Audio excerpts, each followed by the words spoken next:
Are you ready to get provoked?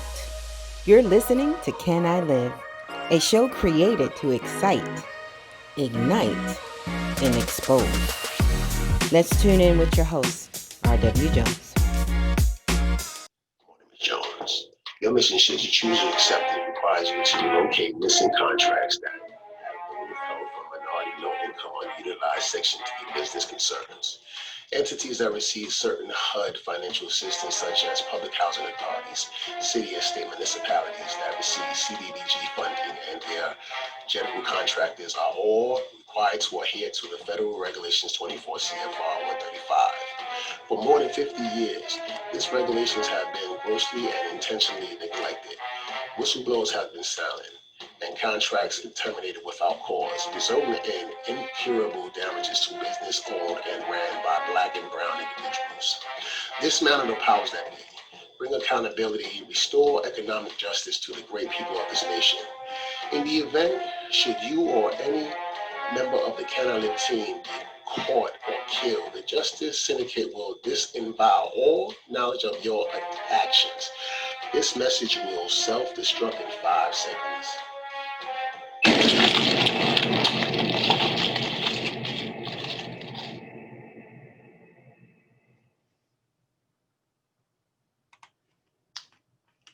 Okay, so this is the Section 3 Ghost Protocol. And the question is, we're ready, but we hope you are, because I promise you, the next few months is going to be a whirlwind of surprises. So get ready, because we're about to wake up the bear. All right, that was a big theatrical moment for me. You don't understand what kind of production that took me through, for the last 3 hours. But I'm ready. I'm suited. I booted. I got my bulletproof vest on, y'all. I got my gloves. I got my flashlights. I got my Swiss Army knife. I got everything that I need right now to handle this topic that we're talking about. I got comments. I promise you, when we put this out to the public, we got all kind of comments. They were like, "Oh my God, you didn't open Pandora's box. Oh my goodness, are you ready? You're poking the bear." So I said, "Yes, we're gonna poke the bear. Wake the damn bear up. How about that? How about we just wake the bear up?" It's something about Section 3, and we're gonna go through all of it because you're like, "What's Section 3? What's all of that?" It's something about this law that is, you want to talk about mafia, you want to talk about bringing the dogs out, you want to talk about crews, you want to talk about being found in the bottom of the river. This right here, the Section 3, oh, it's something magnificent, something wonderful, but yet something that for me, God just won't let me let it loose. Trust me, nobody wants to move out here and get ostracized and rejected, get their contracts terminated, get your name and your reputation spoiled. Nobody wants that. But I took a vow a long time ago. I said, "Lord, your will be done, not mine." And so what we're going to learn here is, what is Section 3? And what is it about the ghost protocol? What is a ghost protocol?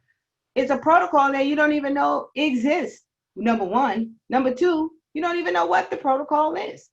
Number three, who gets access to this ghost protocol? And so we receive so many emails, voicemails, instant messages about stories, whether they have contracts, they've been trying to find contracts. I would say and I can't speculate, I don't want to speculate, but a very few of us know about the beautiful world of Section 3, the humongous power. And I'm going to show you. I just need to get in a safe place where I can take my little gear off and out, get a little bit of comfortable. So I need you to go get your coffee, go get your tea, go get your Hennessy, go get your drink, whatever you do to relax and take all of this in, because we are in for a treat. Who we have here? A disaster recovery subject matter expert of HUD programs. Come on with it. Come on with it. We're going to take our time. I got all the documents I need. But this is an educational, how do you say, an educational Here, you might need to. I had the Swiss Army knife, y'all, but I didn't want to cut myself, so I put that down because then the whole podcast would be destroyed. Because it was real sharp. I got the little fish blade. I got all of that. Little invisible blade. I got all of that. And so y'all, she crazy. Well, you don't need all of that. Yes, you do. You do. You're gonna need the fish blade. You're gonna need all of that. You're gonna need the black stuff under your eyes. You're gonna need all of that. The camouflage. I was gonna bring that out. But you can't be too prepared when you're dealing with Section 3. I'm just telling you, you cannot be too prepared. It's like, some people say, yeah, I heard about that, but what's that? Oh, that's a joke. But, what is this? So we're going to break it all the way down to the nitty gritty. And we won't stop until we find the contracts. What does that look like? We will go state to state. We are literally going to go state to state. Now it's COVID, so ain't nobody really going on no plane, no train, or no automobile, state to state. But we will take the states, state by state. We will make phone calls to the municipalities. We will find out what contractors have been awarded. We will also find out, somebody said, yes, billions of dollars to spend. Come on with it. Our money, everybody running around the church talk about what they say, the wealth of the wicked laid up for the just, for all those that believe. This the money. This is it. I promise you. When God wrote that scripture, this was a part of the scripture. This right here, over here. Okay? So let's just talk about, let me break down. I got to calm down. Let me get some water. Because I'm getting distracted. Y'all giving me so much love. Y'all giving me all of these little comments out here in this chat button. Ooh, let me breathe. Let me relax. I'm going to share my screen because I want us to go through the background. Somebody say woosah. Thank you. Yes, let me woosah. For those of you who know what this is, y'all already know what we're about to get into. But I believe that at the end of it, no matter how long it takes, it will bring change. And so this first presentation that I'm going to show you is actually a document that was created by HUD. So this is an official document that was created by one of their staff during a training. It was the Office of Fair Housing and Equal Opportunity. And so just to give you some background, we'll just kind of go through it. There's a history. This is like a historical perspective, purpose and intent, yeah. But back in the 1960s, there was a lot of civil unrest. There were riots, there were looting, there were fires, there were break-ins. Sound familiar? Do you see that stuff happening today? See, what you see today is no different from what you seen last time. They say history repeats itself. No, God is trying to do the same thing. And he just needed obedient people that will allow him to have his way. And so the civil unrest caused Lyndon B. Johnson back then to create this commission. Now, caveat, keynote, whenever people really not serious about something, they create a commission or they create some study group to study the problem. They already know the problem. Hell, they created the problem, okay? But they just want to keep people busy and they want to abide time so they create the next little loophole or man cave or hole somewhere, the next vortex that they're going to send everybody through. But here's the civil unrest. People are out there looting, rioting, turning things over. It's chaos. Lyndon B. Johnson's like, yo, what's happening? Why is this going on? I'm sure he didn't say it like that, but you got it. So he appointed the Kerner Commission. And what happened is, look at all of who's in here. Do we have a brother in here? Of course we do. He went over here, somewhere over here. Let me get my little annotate on. Annotate. Here, brother, right here. Always one. But thank God one of us was there. I mean, he looked kind of halfway, but I don't know. The names is in here. And all of this stuff is on our website. I'll send you the link to the page where you can find all this information. Either way, the Kerner Commission came together and said, hey, we understand what's happening. We understand why people are rioting. People are mad. Blacks are frustrated because of the lack of economic opportunities.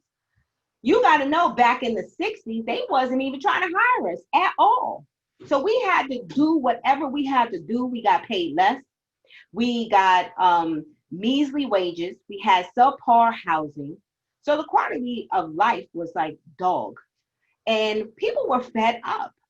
And so They felt like the nation was moving towards two society, one black, one white, separate and unequal. You know the story.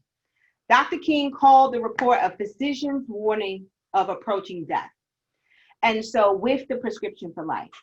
However, based on what the kernel recommendations were, that they would create jobs, construct new housing, stop segregation, open suburban residential areas to minorities, and have government programs needed to provide these services, Lyndon B. Johnson was like, okay, but no, thanks, but no thanks. And so then shortly after he rejected all of the findings from the Kerner Commission, Dr. King was assassinated. Oh, Jesus Christ. You talk about ready to, oh, they was ready to turn over everything. And so Lyndon B. Johnson says, wait. Okay, wait. Let's hurry up and do something, anything. And then he adopted the recommendations of the Kerner Commission. So the historical background is this Section 3, which we'll go over in a minute, became a provision of the HUD Act, and it expanded coverage to include a vast majority of HUD programs. Let's see, the purpose and intent.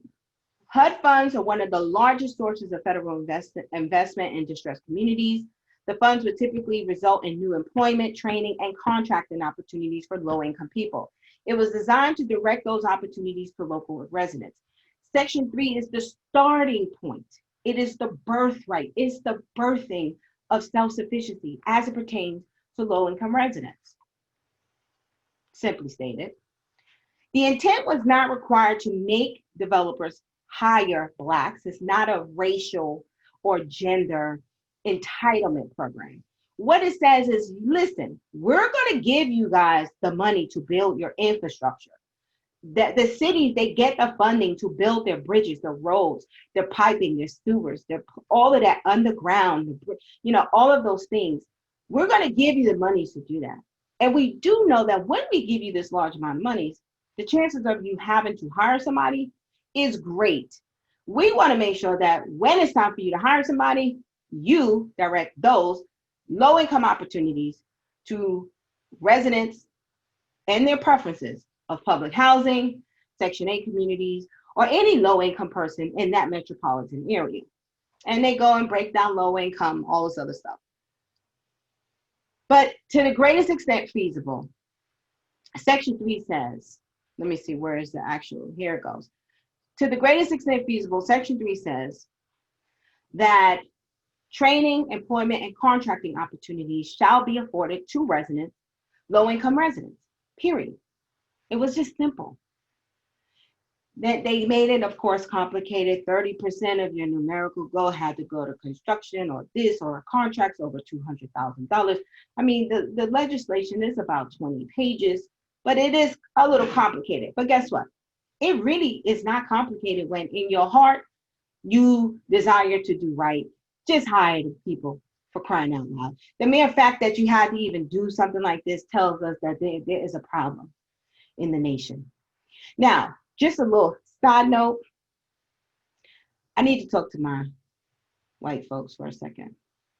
Because for some reason, these type of constructs, obstruction, hindrances, barriers, injustices, just this wicked endeavors and little things, potholes, loopholes,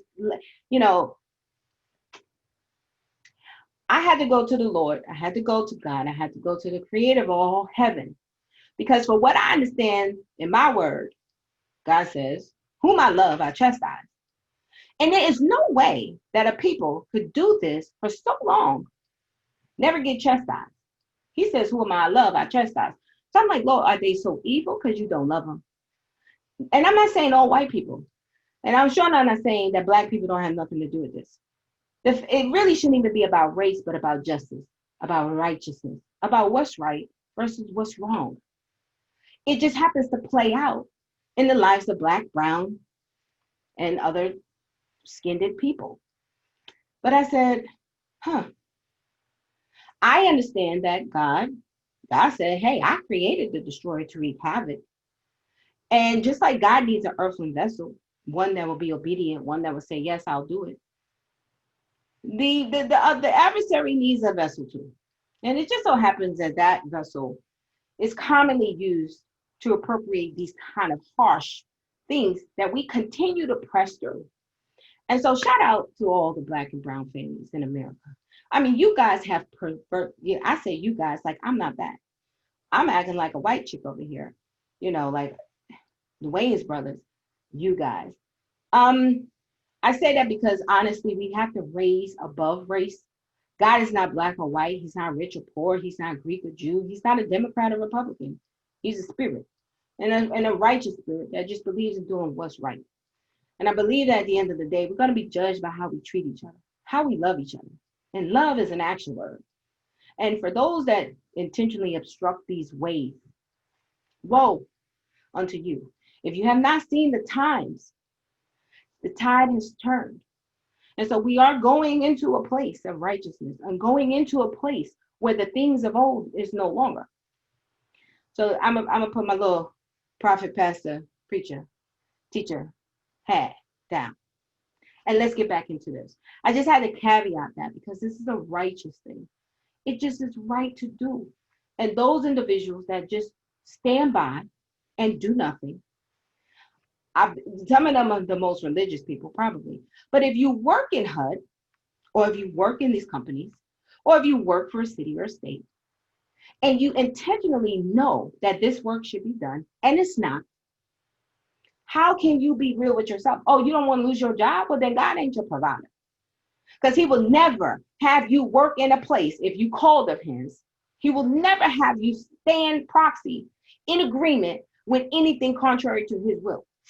His will is for his people to live. He says even a poor man's field will yield many crops. That means that even a poor man know how to make $1 out of 15 cents.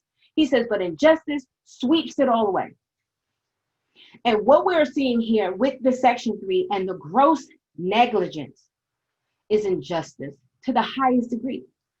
So before you go out there and get your Black Lives Matter bumper stickers and put your little pledge on your website, if you're not talking about Section 3, then Black lives really doesn't matter to you. And so we're not going to stop and we're going to keep going until Section 3 is like the word civil rights. It's like the word Dr. King. It's like the word John Lewis. Because this is the legislation that nobody wants you to know. And I promise you, go ahead and start saying it. It's like Candyman 3 times in the bathroom. I bet you're going to say it. It literally will destroy. I mean, it wreaks bombs. You start talking Section 3. Because I've had this experience, and people on this line has had this experience. Contractors has this experience. Go ahead. We have asked agencies whom we have had contracts with, including HUD, asking people for their Section 3 action plan, and absolutely get terminated. Contracts terminated. Contractors fired. Oh, well, no, we don't want to work with you. And they all not white folks doing this.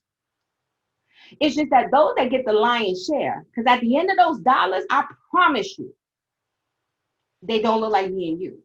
Now, some of us out there eating, some, but not to the degree that we should. And I'm going to show you how big are we talking? How much money are we talking? Somebody said billions. I'm going to show you real quick. This is a regulatory impact statement. That was, what page was that? 5.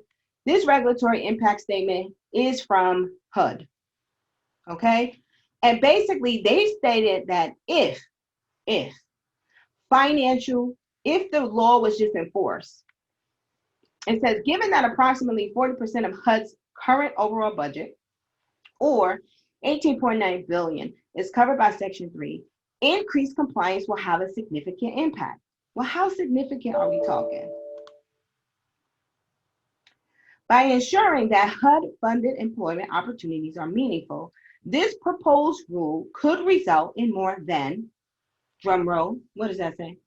Can you see it? Do you need your glasses? Come on, what does that say? I can't even see how these go.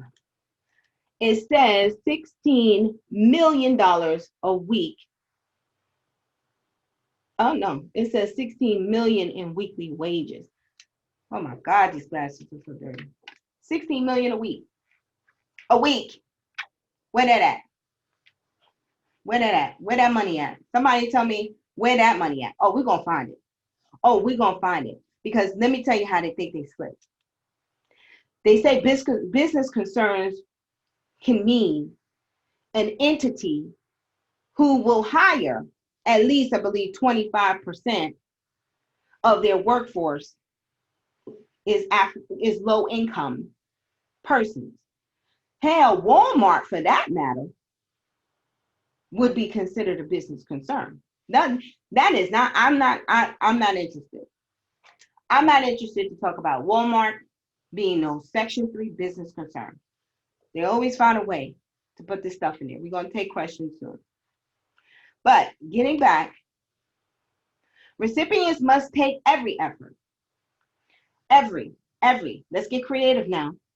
Every effort to target and direct economic opportunities to Section 3 businesses and residents. Now, economic opportunities can be creative.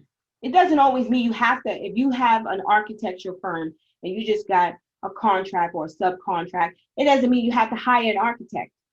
You can hire an apprentice. You can hire someone to work in the accounting department. When you really want to hire somebody, you really want to bestow economic opportunities, it's not rocket science. God daggone it. If we can send a man to the moon, God daggone, I know for sure we could put economic opportunities in the hands of low-income people. Stop playing with my emotions. It's like Smokey from Friday. Stop playing with me. Don't play with me.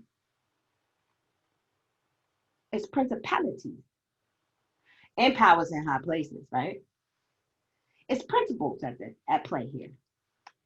So here's another thing. Hey, the American Recovery Act, y'all remember when Obama was in and then all of that recovery, the ARVA money, the recovery money. Well, when that was created, that was really created to boost the economy, even from the lowest of them, really for those in public housing. And do you know that the monies that was given to these entities, they triggered Section 3, and the goal was to promote, produce, facilitate access to economic opportunities for our communities. And it didn't happen. So much so, hold on, let me get the OIG report.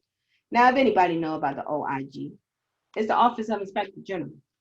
You really don't get that much higher, unless you go into like Congress and then the president. But they had an OIG report for Section 3 for public housing. And in the report, the subject said HUD did not enforce the reporting requirements for Section 3 of the Housing and Urban Development Act of 1968. Now, how in the world does the OIG put a report out on an entity? No sanction. What were the sanctions? No sanctions. We don't know about it. We can't hold nobody accountable. But okay, let's keep going. Just real quick.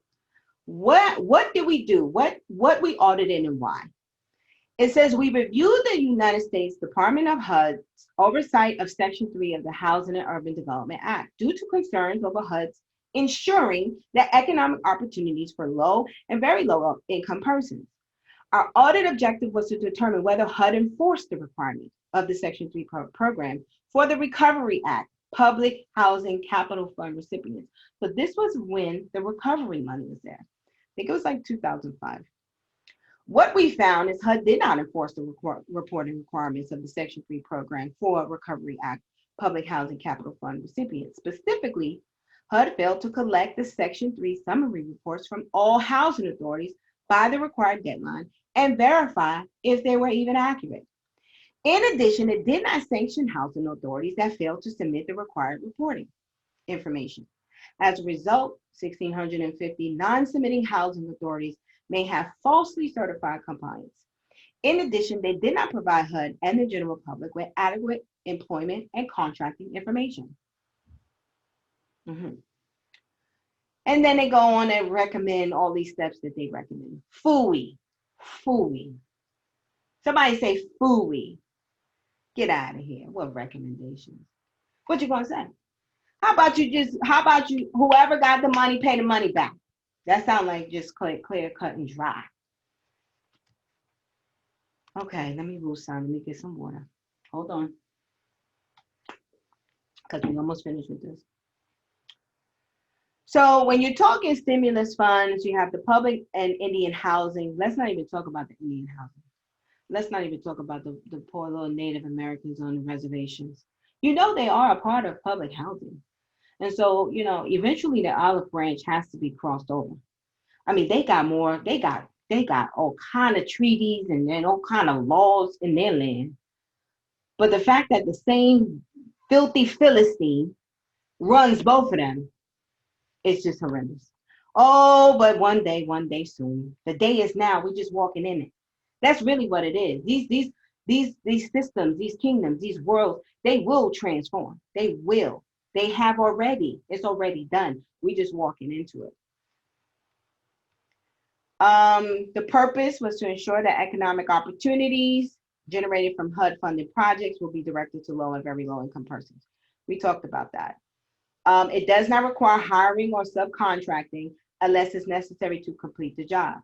Section 3 is not an entitlement, it's an opportunity. Section 3 is triggered when covered projects require new hires. So now I don't know exactly when the Davis-Bacon was created, but of course people will come in and say, you know what, we have our team. We have a full team, we don't need to hire. Then they had to establish a process and they call it the Davis-Bacon, to make sure that whoever you did hire is getting paid a fair wage according to federal standards, but then also make sure they call it certified payroll.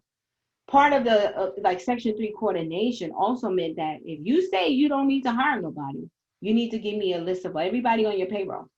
And my job is to look at that payroll every single week. Somebody say exhausting. And as soon as I see a new name pop up, it's like, oh, there you go. Who's this person? You hired this new person. Was this person Section 3? Was she afforded or he afforded an opportunity? Who really? We got to go through that, looking through payroll just because you just don't want to share the love. This ain't even your money. It's my money I put in on this, man. I should be able to say where it go. It's your money. We better start acting like we know how to direct our taxes. Oh, Jesus. I'm not going through all of these slides because these slides will be available on the website. But here's another thing. Here are some of the funds that trigger Section 3, the Neighborhood Stabilization Program. CDBG block grants. That's Community Development Block Grants. Native American Housing Block Grants, Assisted Housing, Energy, and Green Retrofits, Lead Hazard Control.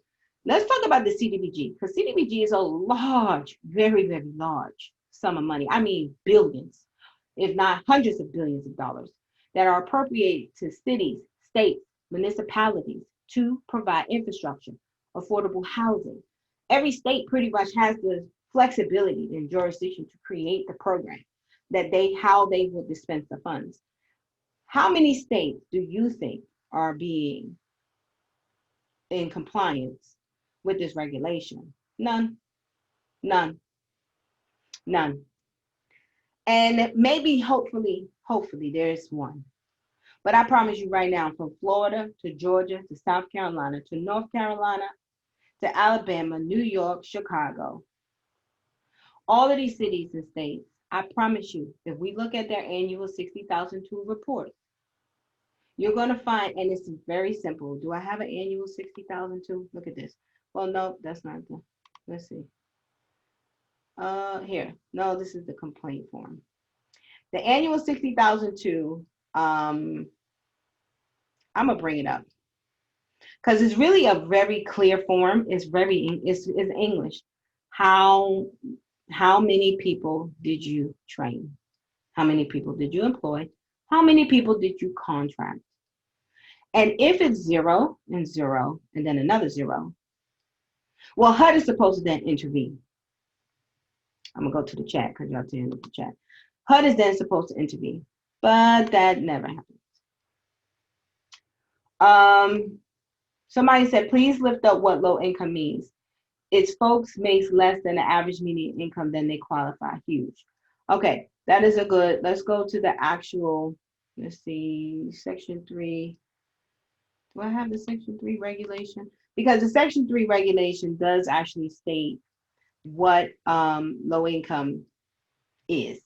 And so let's talk about that. Let me just pull it up. So most people you'll hear talk about AMI, average median income. You'll hear talk about, 60%, 80% below AMI. So depending on where you live, what jurisdiction? Do you live in DC? Do you live in, you know, North Carolina? Because everywhere has a different AMI. And so every place, the cost of living is different. And so therefore the AMI would be different. However, you could be considered low income in, let's see, if I was to say, you could be considered low income in DC, but then move to North Carolina and you're not. So it is very important that you do understand what the Section 3 low income is for your area, because and what they actually go, how far do they go up? So here in DC, they go up to, I believe, actually, the regulation stipulates, I think it's up to 80%. I'm just looking for the actual HUD regulation. We can actually just Google it. This is, oh, let's see. I don't know what happened. Okay, so let's just Google Section 3, and we're going to look at the federal regulation. You can say Section 3, CFR 135. You can say 24 CFR 135. This is going to probably bring up a PDF. And in the PDF, there are some definitions that explain specifically what a Section 8, not Section 8, Section 3 low income person actually means. So whenever you're reading any regulation, there is a general purpose initially, but you definitely want to make sure that the terms, like how is this applicable, who is it applicable to, but then also the definitions are right here. You definitely want to see how they are dictating or explaining in their world when they wrote this legislation what these terms mean. And so I saw down here earlier, let's see, recipient, Section 3, 51% or more owned by Section 3 residents. And then there was an income. Let's go. Okay, here it goes. So I'm going to follow my little red bouncing boy, low income person, as this term is defined in Section 3B, It says this term is to mean families, including single persons, whose incomes do not exceed 80% of the median income for the area. And so if DC is, let's say, $100,000, 80% of the $100,000, I believe, is $80,000. So you couldn't exceed the 80,000. So anybody that's making below $80,000, if the median income is $100,000, would be considered a Section 3 resident. So it's not like you just dirt poor begging on the street. I mean, this is majority because of the wealth gap between African Americans and, European Americans. That would probably consist, if $16 million a week is up for grabs, and that wealth can be transferred over to African American, Black and Brown communities. Or how about just don't say African American? How about you just say to low income people that makes 80% or below the median income for your area? I think we could probably, boom, that's a slam dunk. That's a Michael Jordan move, Kobe, however you want to call it. That's a slam dunk. Like we can actually do that and make that happen. Let's see what other questions I got out here. Monette, can you read some of the questions?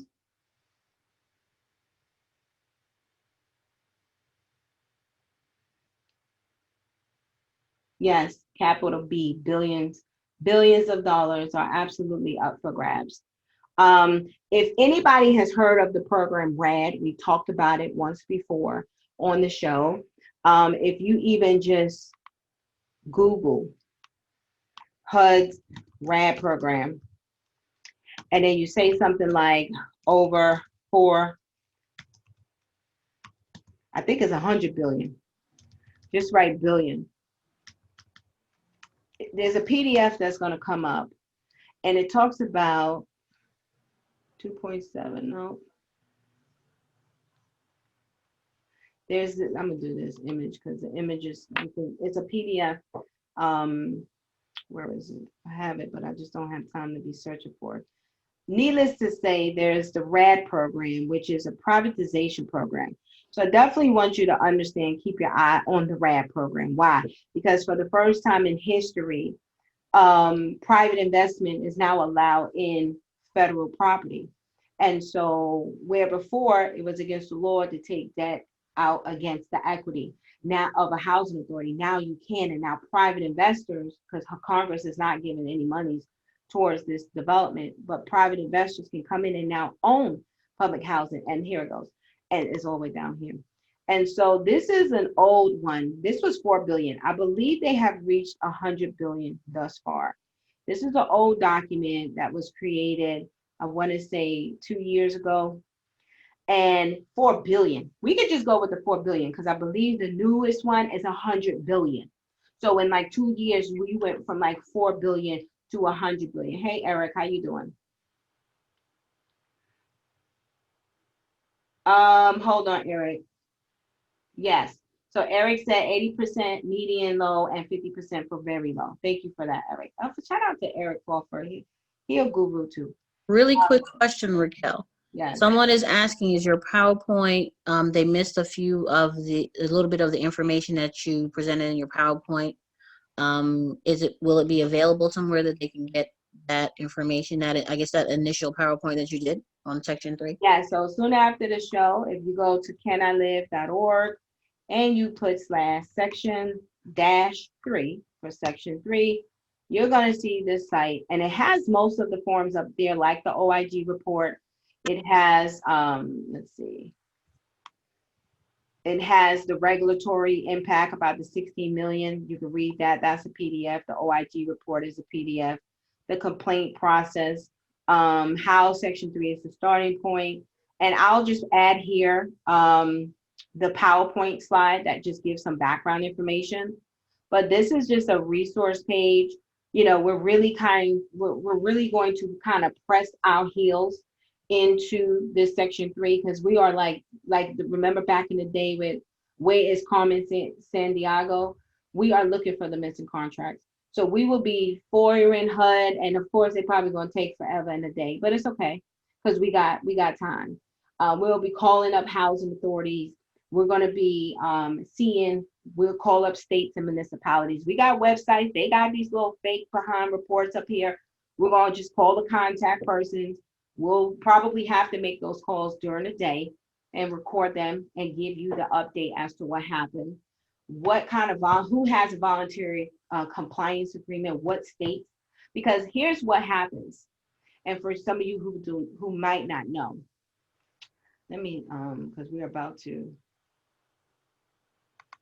let me stop sharing for a second. So here's what you might not know. What you might not know is on every language that comes out of the door of HUD, there is a clause. It's called the section 3 clause. And anybody that's bidding or applying for a bid, or even the municipalities that's applying for CDBG funding, all of these individuals that's applying for funding, HUD will not loose a document. If it triggers section 3, this section 3 clause by law has to be in the document. And by law, you have to respond. And typically there are even preference points for submitting the plan. So most entities, 90%, 95, 99% of them must submit a section 3 action plan. So we want to get a copy of those action plans because we want to know, what did you say you want to do? And are you doing it? Because you say it to get it, you get the funding, but then you don't get it. And most of the municipalities, most of the jurisdictions that receive the HUD financial assistance, they are not even in compliance. How about this? Let me say this. They are not in compliance. It's not that they are not even. They are not, they are not in compliance. I don't know. Please, I hope the deaf community don't get me. Somebody come and do sign language. Like, I need an interpreter here because obviously people are not understanding. they are not in compliance and they still get the funding. So HUD and whoever works at HUD, there are people who will write it up. They're going to write it up. They did not meet the stack. They did not meet the requirement. And then somebody comes right behind them, stamps it, still gives them the money anyway. So it's like, yeah, we know they didn't do it. It's okay. Give them the money anyway. And so now it's time for us on the ground floor of the 10,000, 15,000 plus Section 3 registered entities in the database. HUD put a database together. That's a joke. Like, okay, I got to read this one letter that we received today. They put the database together for what? Big for what is it? The general contractors to come in, and then what do they do? 2 weeks. They give you 2 weeks to fill out a bid. You got to get the plans. You got to go and ask for a copy of the plans. You got to pay for the plans. If you into some real infrastructure, like real live construction stuff. But here's another caveat. Predominantly, most of public housing are all females. Not all. There's men that live in public housing, but the demographic, women are definitely disproportionately represented in public housing, particularly Black women, making up 12% of the United States population, but like almost 50% of public housing. With kids and stuff, ain't nobody going out there being a construction worker. Shout out to Shaw Facilities, Shaquana Shaw out of Connecticut, Shalevia Pearson out of New York. Shout out to them. Shout out to Keith Swanee, Motivation Inc. He's the expert. He trained me and trained everybody probably else on this line, in Section 3, because there really is no reason why it's not being enforced. But those are construction firms. I know for sure, Bill Brumfield out of Connecticut. You got Annette Mitchell out of Florida. These are companies that should and could qualify for contracts on the ground level, but their housing authority will not give them a contract. And if they get the contract, they don't get the work. So here's another little, I look smart. I look like a little, I think glasses make me look smart. Okay, so I don't know if this person wants me to say their name. I probably not. But it says, I have recently received 2 contracts from the housing authority as a Section 3 resident and business, but very little work from the contracts. After spending so much to make sure I even qualified for the contract with getting my insurance, my workers' compensation, and such, only to find that 6 months later, I only received $300 worth of work so far. What you talking about, Willis? What you talking about? $300? Is this just to say I'm included because I'm a Section 3 connection, plus I'm a minority woman? My question is, how many others feel like my representation may be being used, but I'm starving? Thanks in advance. I plan to be listening. So shout out to y'all. Cincinnati personalities. Shout out to me. I know CMHA very well. They actually have some awesome people that work there. And I don't know, we was actually supposed to have somebody from CMHA on this line today. I don't know if she was here. It just so happened that Ms. Crawford was there, Ms. Vivian Crawford. Oh, you're just gonna put her name on blast like that? Sorry. She was okay with coming. Oh. Yes, I mean, I know. She should be there. She should be there. She was in the queue. Okay, well, maybe we could find out because, let's see. Well, you're going to have to look in the queue because I don't know. There's a lot of little names. Oh, I see Vivian Crawford. She's there. Okay, yeah, we can let Vivian Crawford maybe possibly answer that since it is from her agency. She is a staff member. Vivian, I'm going to open the lines up to you in a second. If you guys have questions, please feel free to raise your hand. We see lots and lots of, someone said, Monette, I need you to read the questions in the, so here's, before we let Vivian talk, because then I'm going to shut up. There is a complaint process. And so this is what I know. And this is what we'll be going over. So today was really like just the overview. It's like, hey, Carmen Sandiego, she's missing. Hey, the contracts are missing. And they go into the good old boys and the good old boys network who gets the lion's shares. But we want our money back. You're going to pay back what's rightfully ours. And so we're going to just start filing complaints. You're going to get just so many complaints where you're just going to have to make change. And that's the deal. But how do you file those complaints? That will be in a later show, showing you how to file the complaints. And I think the website actually has a blank complaint, but being very specific in the complaint. But in order to write the complaint, you got to know specifically where the breach was, the violation was, because they will only answer the violation. But you need the data to support your complaint. And so I urge you all, start requesting, making phone calls. Y'all, I laugh because y'all gonna start emailing and texting me when y'all start making these phone calls. If you get the hang up, some people will say, oh, we follow that and this is how we do it. And they're going to tell you that the regulation is wrong. They're going to tell you that the information you heard from here is wrong. It's not. It's not. You can take the presentation yourself. I have had municipalities, I have had to debate municipalities simply because the person who was working in that jurisdiction or in that position thought that they knew more about Section 3 than me. And I'm like, dude, I've been eating this for years. You just got a job doing this. You don't really know this. And so definitely filing some complaints for sure. And what we do know is that recently HUD used to have, well, Section 3 was under fair housing, and it was distributed throughout the whole entire region in different offices. Certain offices had the complaints that they would take from the jurisdiction. Now all the complaints have been forwarded to HUD's main office. And so headquarters is now dealing with Section 3. We don't know what they're going to do with it. And shame on, I'm going to put them on blast. I might not say their name. But if you are a national organization and y'all say y'all help residents, and I have had these organizations tell me personally, Raquel, I can't. I can't go that far. Like, you can't mess with my money. And they'll say, you a money mess up. You like, you. And listen, I'm sorry. If yeah, God provides. So I might be one of these ones that's not going to tiptoe and eggshell over people because I know where my provision comes from. But damn and shame on these national agencies that go around and, spray. It's like you spraying Febreze on doodle. Shit. You out here spraying Febreze, trying to dolly up and smell good, the foul stuff that you already know is going on, but you won't push so far because you get paid from that giant. Shame on you. You won't serve nobody. You serve yourself. And all of those people that work for you, shame on y'all. You disgust me. You ain't even worthy to be serving. Nobody. And y'all know who y'all are. Y'all, I should put your asses on blast, but I'm not. Okay. Ooh, what? Okay, let me ask Vivian. What's she at? Okay, Miss Vivian, you can talk. Because I'm getting carried away. Where's she at? I said. Yeah. And oops, it says unmuted. Can you hear me? I can hear you. Hi, Vivian.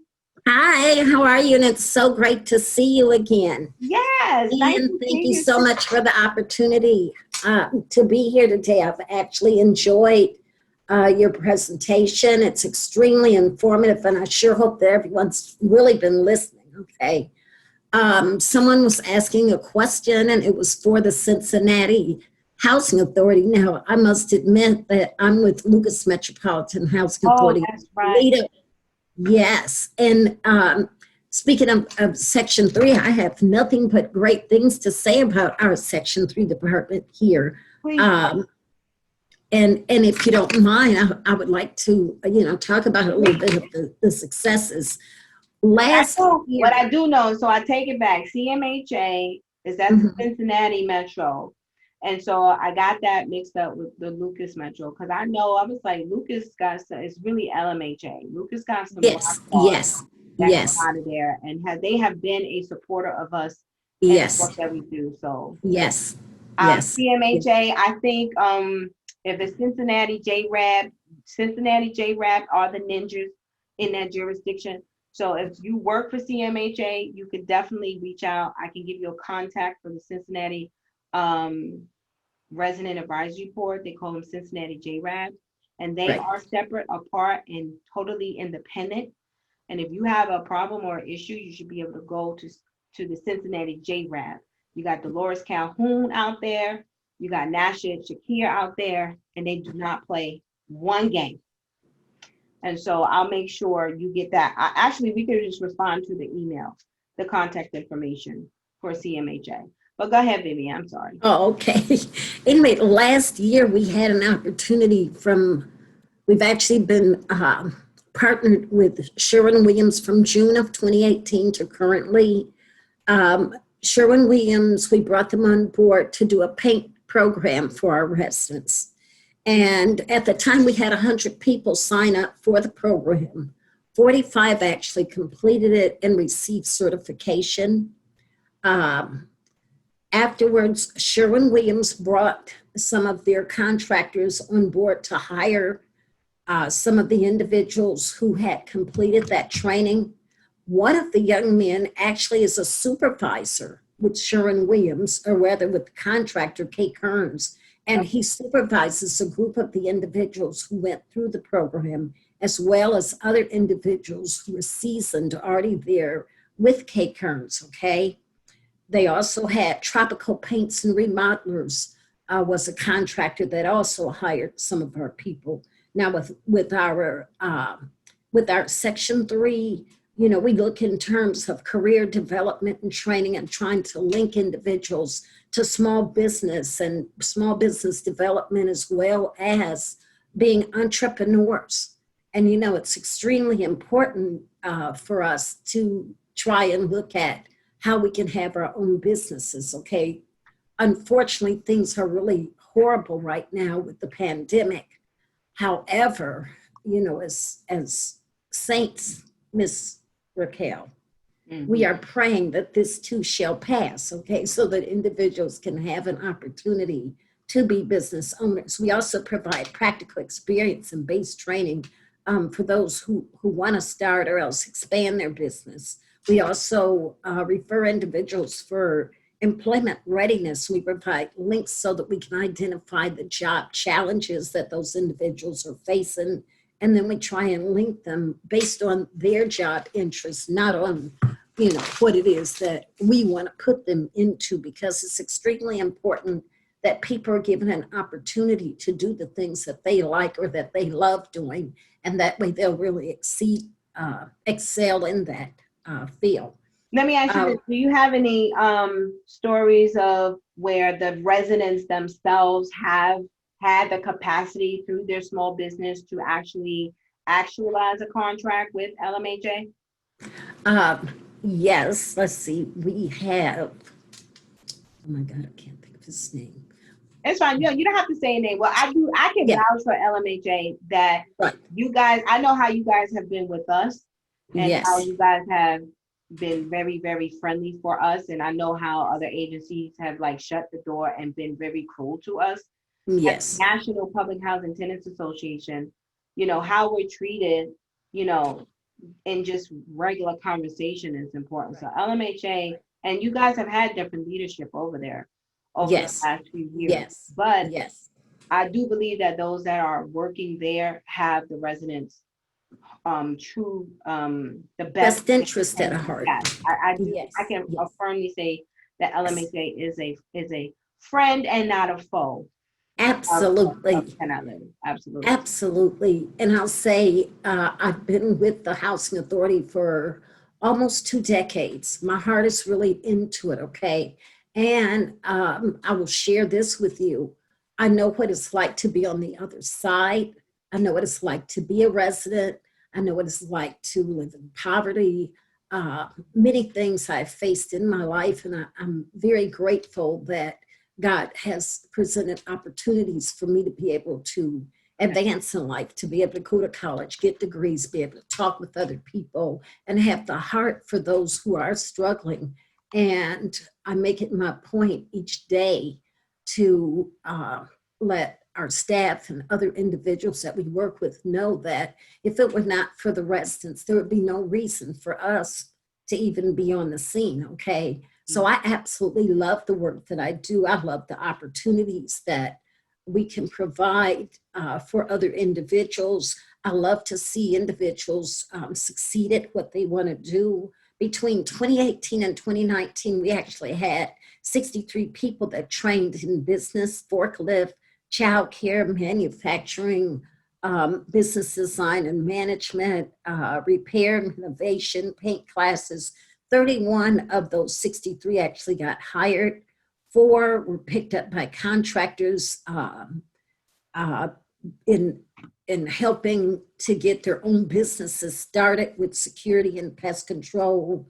Um, we had some who have been painters, and actually 2 of those individuals are still in business that have started their business. We would love to hear if you could provide us information to those business owners, because it's not more so like fact finding, more than Yeah. it is what did you do specifically, and how can you help other contractors and other agencies? Because I think we have to close the gaps up. And so Right. if there are residents in your jurisdiction, in your housing authority, who have actually successfully gotten a contract, we Mhm. want to look at them. Where is their capacity? What type of business have they owned? And then we Okay. want to measure it up with other like similar businesses or different businesses and see if there's some type of information they can lend. Then we want to look at the leadership. Who's the leadership of Lucas Metropolitan versus the leadership of these other entities that are not able to get these contracts? And from Mhm. there, we want to be able to maybe, say, hey, knock on the door, like, hey, Lucas is doing this. Because I Mhm. think the more we highlight those things that are working, or those individuals or entities that are doing good, the Right. more it makes those that are not look bad. And they should look bad, and they should be held accountable. I know Mhm. that our time is running out. I really want to thank you. And we're not done with this series. This is a new series. You guys know HUD Housewives of America was last series. This is now Mission Impossible. It's the Section 3 Ghost Protocol. And we are on the hunt for the missing contracts. And Mhm. so just by the look of what is happening in the chat button, in the chat feature, I have someone, Lanisha, she says she also recommends that we research the SPARES compliance portal. Now, SPARES, I even thought was mostly for government. She says the database is supposed to be the intersection between government, residents, and contractors. She lives in California. Not one job in all of California is listed. Not one resident profile is listed in California unless she added the resident. Government doesn't regulate or provide any oversight over their own compliance tools. This is a problem because it's a problem simply because let's take IRS. Take another government entity. No other government entity is allowed to just handle gross negligence. I mean, gross intentional negligence. But the one entity that's over all of the poor people in America when it comes to housing, really, like really, y'all really, we gonna do that? So, time out, especially with this new election. And let me just add this, because I like sometimes people like to bait. They like to pivot. They like to stir and turn narratives. Let's make this clear. And I'm sure if Eric Crawford is still on this line, he will absolutely say 100% agree. Most people will say Trump is racist. Get him out. Get him out. Okay. But let me understand. Let me just make sure you know that the gross negligence for Section 3 has been bestowed upon us by a Democratic government. This regulation is 50 years old. This is not just this is not a Republican, so you can't pin it on a Republicans and say Republicans are racist and Trump is a racist, and all of those things might be true. All I'm saying, they 1-2 cut from the same cloth. So for 50 years, when we've had a democratically controlled government, you have had gross negligence, you have had whistleblower assignments, you have had contractors with contracts terminated, you have had these conversations just grossly neglect. Congress just straight out and down flatly refuses to put a line item in the Section 3 budget of HUD. When it's time to do their budget every year, whoever's the secretary, the assistant secretary, the deputies, the public housing, all of them, they have to submit budgets for their department. No one submits the budget for Section 3, never. And if they do, then it gets totally cut off. Who is then responsible? So I say to you, whoever is in your state, your congressmen, your city councils, When we're talking about TOPA, we're going to bring all of those things in because this is a long conversation. When it comes to your elected officials, whether we have a toolbox on the website that says send this letter to your congressman, woman, or congressman, they probably don't even know about Section 3. And I feel like if you out here saying you a policymaker, if you out here in Congress and don't know about Section 3, then you don't know, you ain't really serving the hearts of us. Because to know us is to know the rules and regulations and the powers. Don't tell me you ain't never heard of no complaint, etc. So she's telling you right here in Spears in California, and California is huge. And so, yeah, we trying to get people out to vote, which is important, very important, even though the Electoral College determines the president. And anybody, if y'all haven't seen Blackish, the little 2 episodes they just put out, go watch Blackish. Blackish, I love Kenya Barris. He's pretty awesome. But they got 2 cool episodes on elections and how elections are determined. But even in the state of California, with all the people that they have, she's saying there's not one person, not one resident profile.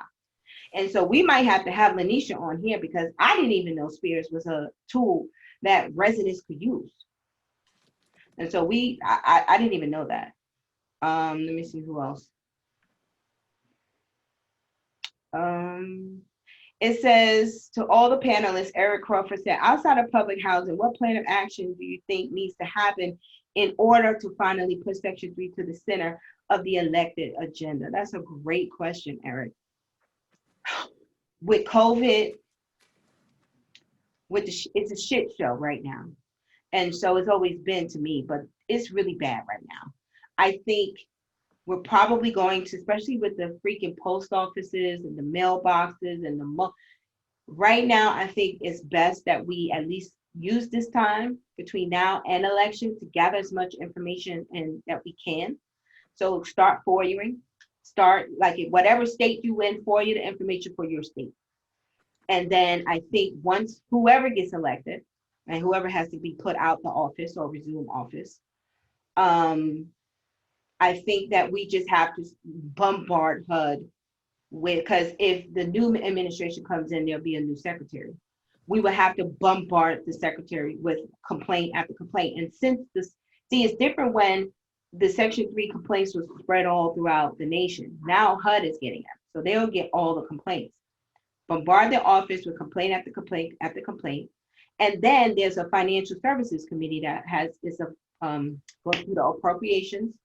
And then the committee that oversees HUD will just have to show up at some hearings and do one of those, what they call flash mobs, not the bad ones, but the good ones where you just show up. Now we might get arrested if y'all okay with that, or we could just sit there quietly and then, but we got to do something. You got to do something. Hell, they turning over the statues right now. So I think, I'm not gonna say anything goes, but surely you could walk into Congress unarmed, unapologetically looking to put this in the center of an elected agenda, because even whoever gets elected, they're going to have 4 years, and this has to be in the center of it. Also, I know Bernie Sanders and what's her name? AOC, they had the Green Deal. That was a plan that they wanted when Bernie Sanders was running for president. We have to just really see if there's going to be someone else that will pick up that Green Deal. The Green Deal spoke to Section 3 outside of public housing. It talked about retrofits, green, like solar panels and things like that. So that's something that could definitely, I think we could get behind, because you got 2 strong senators in the House that would be willing, or the House and Senate, that would be willing to get behind public housing residents as we push Section 3 at the forefront. And I think that every leader, all the businesses in the Section 3 registry, let's start just taking care of our state. Just hone in on your state. This podcast will continue until we find the missing contracts. Somebody got some contracts out there. I know, because I've talked to some people in HUD and who have contracts. So we want to know where the money at, how to get the contracts. We want to see let's look at these agreements, and then we'll pull it up right here. If it's what state we want to start with, we want to start from the bottom and come up to the top. We can start with Florida. If I got Florida on the line, hey Devon, hope you're well. Hey Kenya, hey Chase, Shakita, Christopher, good conversation today. Christopher is going off in here. Hey. Hey, Mr. Paul Jones. Mr. Paul Jones. He running things here in DC.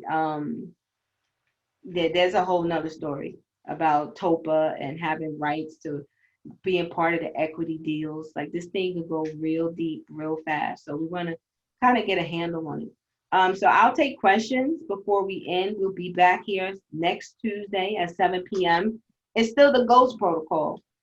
We're still talking about where the contracts are. We'll probably have, thank you, Paul. We'll probably have, we'll probably take a state. I'll probably get one state and we just kind of look through. It could be California. You guys tell me what state. What state you want us to do first? Somebody said Texas. Woo, Texas. Now, you're trying to get us hung up here on the first day. You want us to get hung with the red. That's a red state too. Somebody said Georgia. Somebody said New York. Somebody said Texas. Okay. New York, that's a beast right there all by itself. California is ready. Look at y'all. Shout out to y'all. All my Section 3 businesses, business concerned entrepreneurs, keep up the faith, keep the good work, keep the hope alive. God is on our side. And in the end, we win. And the end is now. Like, not the end of the world, but maybe the end of the way they do things. And we just welcome new things. I'm just so excited. I'm excited about you guys, about your future. You guys doing some great, awesome things. So I gotta write all these states down. I'll find out what I can on these 4 states. Atlanta, California. Now, I could start with North Carolina too. North Carolina is actually under a VCA. I know that for a fact. So, and all of the Section 3 developers, I really want to get y'all together because with all of this RAD money, I want to find out, are y'all getting any of this RAD money? Like this new construction with all these RAD units, tell me that y'all getting a piece of the RAD money. Like that would be so disheartening if y'all not. Like I'm a professional services professional, and then most of us are professional services. We got some contractors, but I got a couple of real estate developers who said that they're not even getting the contracts. Yeah, I would love to talk to you, Margaret, because I did hear your message. I was so empowered by your message this morning. Thank you so much. Like I was in here like, yes. I was you don't even know. Y'all give me life because I be over here like, really, we gonna do that? And when I put this out there, it was not gonna be what it was gonna be. But I was like, you know what? What you say? I'm yours, Lord. What you say? What you want? And when this thing came in, Monette was on the phone. She was like, yes, this is it. This is it. And y'all really showed through. And so I heard your messages. I've read your emails, Monette. She is the podcast assistant producer. So kudos. Thank you, Monette, for helping to make this happen. What somebody said, I'm a Section 3 development company. Now we are not, it has been like pulling red tape. So she's saying, no, we're not getting the contract. And then Misha is like, that's a damn good question. Misha, I don't know what you were saying is a damn good question to who. Fantastic job. Thank you, Vivian, you guys. And she said that, and she's a developer. That means if you're a developer, you got the insurance, you got the bonding, you got all of the things that you need to even compete. That is expensive. That requires a lot of money. And then you still don't get it? Nah. Non-cyphers, not happening. My New York is coming out. Who from New York? I got, let's see. Kenya. Somebody say non-cipher. That's like one of them old school words. That's not happening. Like, no, we got to protect each other and work together. And I think that if we push this, something awesome is going to come in it. Any other questions? Yes, yes, yes, yes, Kenya. Thank you guys for joining. So next week, we just here. I mean, I'm gonna probably take Texas. I'm gonna pull up North Carolina's DCA because I do have that. We can go through. Maybe somebody from HUD might actually get on the phone. I'll invite them, and they might tell me yes, they might tell me no. I'm gonna ask Stacey Gilliam from DC if she would join us. We'll see what they have to say. I'm not really interested at this point. I just want to see compliance. I just need, it's like with, what's her name? Cincinnati Personalities. She's like, basically, you use me for my representation. Now I'm starving. And so economic opportunities, yeah, they robbing us. They robbing our generation. The fact that I can't send my kids to college in different communities. The fact that I can't take my kids to explore the world. We can't go on a little cruise or a trip. I like cruises. I like boats. I like water. But you struggle. You got to fight out here just to get $1. And the earth is the Lord's and everything in it belong to him anyway. Y'all taking his natural resources, his trees, his water, and y'all just gonna construct some stuff for y'all. Y'all wicked and unbearable. And I would say God don't love you, but y'all already know that. That's for them people that you ain't got no conviction in your heart. You ain't got no conviction. You don't feel no kind of way for doing this. When you go to sleep at night, you wake up and do it again. Get me off this podcast. All right, you guys. I don't got no more questions. Who's that? I got you, Margaret. Let me write that down right now. You guys been wonderful. Same place, same time next week. You'll see us promote, specifically what we'll be talking about. I don't know where specifically we would go, but there's so much to talk about. We just did a basic overview today, and so there's so much more to go into. So we might go into the complaint process. We might, we know we FOIA'd and we're waiting for the FOIAs to come through. But if anybody has FOIA'd, anybody, I have information that I FOIA that we can use as well. How do I find opportunities in financial services via Section 3? Now, that's just the part of being creative. Like, there's nothing that limits the economic opportunities. It's just you got to have a contractor that's willing to do it. And so in financial services, are you talking financial literacy for residents? Because that could be a thing. So how I would position it, particularly, where do you live, Chase?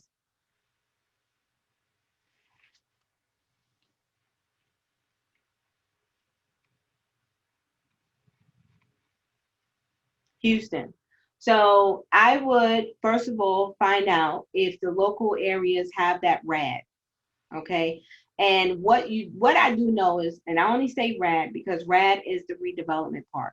And anybody that has to redevelop, they have to submit for tax credits. So they're all going to get tax credits. And it's called a QAP, a qualified, don't quote me on what it's called, but everybody has to submit a plan to the low income tax credit office. Usually it's the housing finance agency within your state. So I'm sure Texas has a housing finance agency. We need to find out, and you need to FOIA, Chase. I would say FOIA the housing finance agency, or just call them and ask them for a copy of their QAPs. And it's the application that developers have to submit to qualify for the low income tax credits. And in there, typically there are laws in most states that says that resident services has to be a thing. And so, thank you, Chris. Resident services, so they will tell you in their plan if they're going to provide resident services directly or indirectly. And you might want to position yourself, and this is just an example, if you did financial services like financial education, financial literacy, or some type of, to residents, then you could position yourself through the developers who would then have to have the monies to either provide the services directly or work with the partners to provide the service indirectly. If you're looking at financial services from how do you say, like a service provider, like what part of the financial services are you talking about? Like accounting? Are you wanting to, because accounting is a thing that triggers Section 3.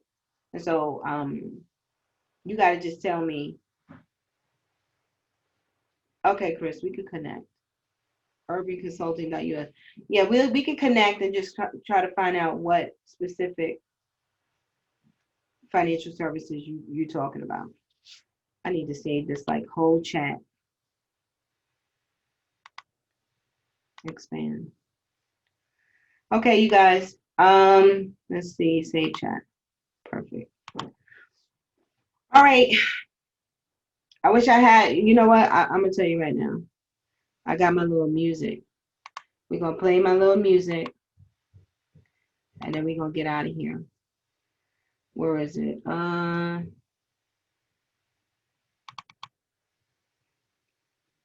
Let's see.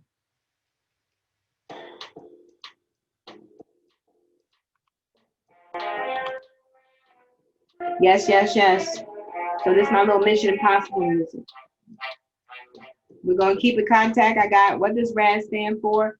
Rental Assistance Demonstration.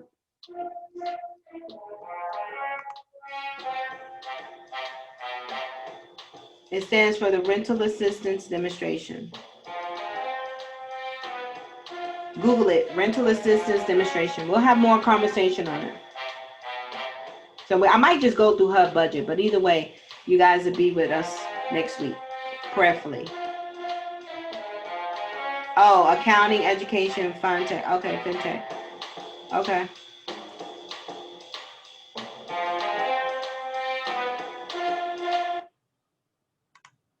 Yeah, y'all was supposed to. Do I need to hang up on y'all? You know how they say, well, you ain't got to get out of here, but you, what's that saying? You ain't got to leave, but you got to get out of here. We got to go. It was beautiful talking to you. It's too good, Raquel. It's too good. They're not ready to go. I'm like, what y'all still here for? I'm about to hang up on y'all. I love y'all, and I'll see you guys next week. See you guys. Play my little James Bond. I feel like I need my little suctions. Where's my little gloves? Get my little suction glass, suction out of here, and get my tail out of here. Try to be like, And climb the screen. yeah. But you be like, well, where you going? I'm gone. See that? Y'all know nothing about that. How that happen? Y'all know nothing about that. This desk goes so high. I got one of them. Not. Bye, Raquel. Bye, guys. See you guys. I'll be sneaking back in.